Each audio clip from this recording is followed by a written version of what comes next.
அரியலூர் மாவட்டத்தில் தொடர் ஆடு திருட்டில் ஈடுபட்ட 4 பேர் கைது செய்யப்பட்டு சிறையில் அடைக்கப்பட்டுள்ளனர். ஆடு திருடர்கள் அடைத்து வைத்திருந்த 27 ஆடுகளையும் போலீசார் மீட்டுள்ளனர். காரில் வந்து ஆடு திருடிய கும்பலின் பின்னணி என்ன?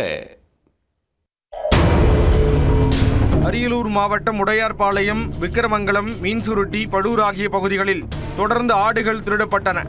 காரில் வந்து ஆடுகளை திருடிச் செல்வதாக காவல் நிலையங்களில் புகார்கள் வந்த நிலையில் போலீசார் வழக்கு பதிவு செய்து விசாரணை மேற்கொண்டு வந்தனர். இது குறித்து தனிப்படை அமைக்கப்பட்டு காவல்துறையினர் விசாரணை மேற்கொண்டு வந்தனர். இதில் பழைய குற்றவாளிகளின் விவரங்கள் மற்றும் சம்பவ இடங்களில் கிடைத்த சிசிடிவி காட்சிகளை வைத்து நடத்தப்பட்ட ஆய்வில் ஆடு திருடர்கள் சிக்கி உள்ளனர். புதுக்கோட்டை அடுத்த கந்தர்வக்கோட்டையைச் சேர்ந்த ஐயப்பன், வீரபாண்டி, தஞ்சாவூரைச் சேர்ந்த பிரசன்னா, ஹரிபிரசாத் ஆகிய 4 பேர் கைது செய்யப்பட்டனர். கைதானவர்களிடம் இருந்து 27 ஆடுகளும் மீட்கப்பட்டுள்ளன. மேலும் ஆடு திருடுவதற்கு பயன்படுத்திய 2 கார்களையும் போலீசார் பறிமுதல் செய்தனர்.